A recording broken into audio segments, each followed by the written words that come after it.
Hello students, welcome to BSc best online class. तो इस video में आप पढ़ाऊंगी बीएससी 6 सेमेस्टर की केमिस्ट्री का पेपर फर्स्ट, यानी पेपर फर्स्ट की यूनिट सेकंड। तो यूनिट फर्स्ट हमारी कंप्लीट हो चुकी है। अगर आपको वो देखनी है तो प्लेलिस्ट का लिंक मैंने डिस्क्रिप्शन में डाला हुआ है, वहां से जाके आप सारे लेक्चर्स देख सकते हो यूनिट फर्स्ट के। ये है यूनिट सेकंड, इसका नाम है ऑर्गेनोमेटेलिक कंपाउंड। ठीक है, इसे हिंदी में कहते हैं कार्बधातुक यौगिक। तो इस यूनिट में हम क्या पढ़ेंगे, हम 4 प्रकार के ये पढ़ेंगे ऑर्गेनोमेटेलिक कंपाउंड्स। ठीक है, तो हम देख लेते हैं ये क्या है। तो हम पहले देखेंगे कार्बधातुक यौगिक क्या होता है, फिर इसके अंदर बहुत सारे यौगिक हमें पढ़ने हैं, 4 हैं इसमें। तो वे चारों हम आज इसमें इस यूनिट में पढ़ेंगे। तो हम देख लेते हैं कार्बधातुक यौगिक यानी ऑर्गेनोमेटेलिक कंपाउंड क्या होता है। ये है लेक्चर फर्स्ट यूनिट सेकंड का। ठीक है, इस यूनिट के मैंने एमसीक्यू करा दिए हैं, तो उसका भी लिंक आपको डिस्क्रिप्शन में मिल जाएगा, वहां से जाके वो वाली वीडियो देख सकते हैं जिसमें मैंने इसके एमसीक्यू करा रखे हैं। इस यूनिट के पूरे मैंने एक साथ करा रखे हैं। तो इसमें देख लेते हैं ये ऑर्गेनोमेटेलिक कंपाउंड होता क्या है। तो वे पदार्थ जिनमें कम से कम एक कार्बन धातु बंध यानी मेटल कार्बन बॉन्ड पाया जाता है ऑर्गेनोमेटेलिक कंपाउंड यानी कार्बधातुक यौगिक कहलाते हैं। तो इसमें क्या कहा है, वे पदार्थ यानी ऐसे यौगिक जो कम से कम जिसमें एक कार्बन धातु बंध हो, यानी एक कार्बन हो और एक जैसे ये लिख लिया हमने सी, और यहाँ पे हमने धातु की जगह लिख लिया यहाँ पे एम। ठीक है, तो इसमें क्या होगा, एक कार्बन धातु बंध होगा यानी सी और एम उसमें पाया जाएगा, यानी सी का मतलब है कार्बन और एम का मतलब है धातु। तो इसमें एक कार्बन धातु बंध पाया जाएगा, तो उसे कहेंगे हम कार्बधातुक यौगिक। तो इसमें कम से कम सीएम यानी एक कार्बन धातु बंध जरूर पाया जाएगा, या फिर इंग्लिश में कहते हैं इसे मेटल कार्बन बॉन्ड पाया जाता है। उसे क्या कहते हैं हम, ऑर्गेनोमेटेलिक कंपाउंड कहते हैं। तो कार्बधातुक यौगिक कहलाता है। तो इसका एग्जांपल मैं आपको बता दूं क्या होता है, CH3MgBr। तो इसका एग्जांपल है, इसमें क्या है, एक कार्बन और एक धातु यानी Mg क्या है, एक हमारी धातु। तो ये इन दोनों के बीच में बॉन्ड पाया जा रहा है, इसे कहते हैं हम कार्बधातुक यौगिक, क्योंकि इसमें कार्बन और धातु के बीच में बॉन्ड है। तो ये है कार्बन और ये है धातु, तो इसे कहते हैं हम गिरनार्ड अभिकर्मक। इसका नाम क्या है, गिरनार्ड अभिकर्मक। तो ये हमारा CH3MgBr। ठीक है, समझ में आया कार्बधातुक यौगिक क्या कहलाते हैं। तो इसमें हमें 4 प्रकार के पढ़ने हैं कार्बधातुक यौगिक। पहला है हमारा कार्ब मैग्नीशियम यौगिक। ठीक है, कार्ब मैग्नीशियम यौगिक को इंग्लिश में कहते हैं ऑर्गेनो मैग्नीशियम कंपाउंड। तो इस वाले में हमें पढ़ना है गिरनार्ड अभिकर्मक। तो जो हमारा कार्ब मैग्नीशियम यौगिक है उसका उदाहरण क्या है, यहाँ पे एग्जाम्पल लिख लो।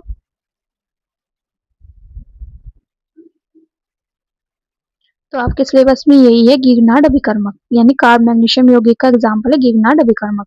सेकंड है, इसमें हमें पढ़ना है कार्ब जिंक यौगिक यानी ऑर्गेनो जिंक कंपाउंड है इसमें, इसका नाम इंग्लिश में। और थर्ड है हमारा कार्ब लिथियम यौगिक यानी ऑर्गेनो लिथियम कंपाउंड। तो ये हमें 3 यौगिक पढ़ने हैं इसमें।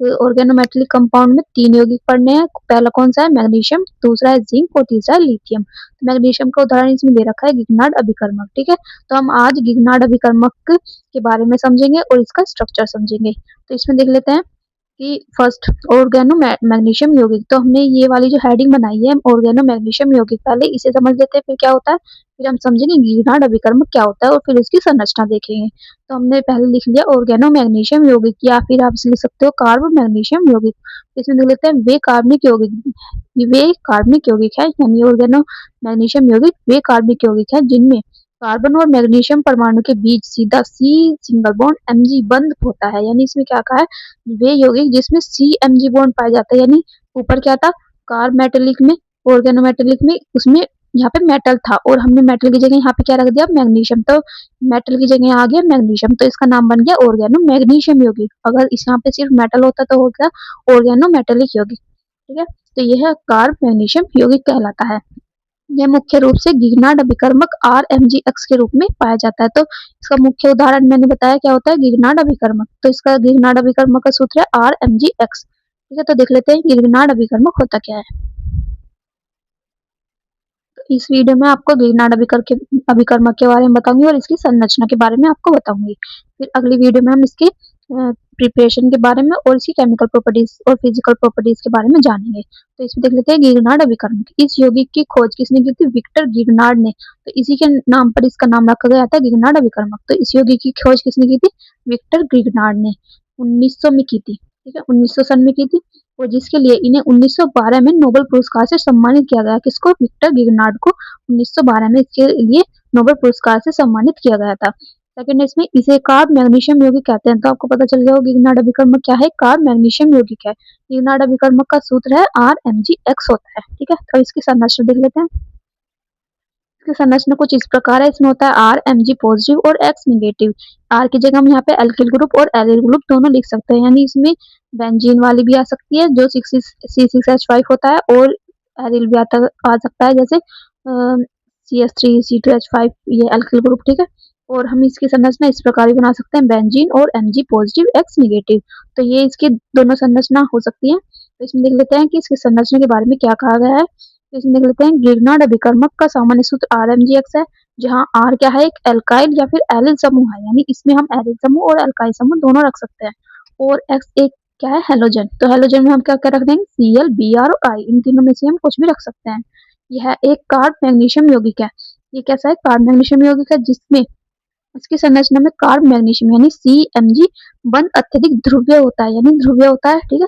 जिसमें Mg पर क्या होता है, आंशिक पॉजिटिव। इस पे दिख रहा है कि Mg पर क्या होता है, पॉजिटिव, और हेलोजन पर क्या होता है, आंशिक ऋणावेश होता है, ठीक है।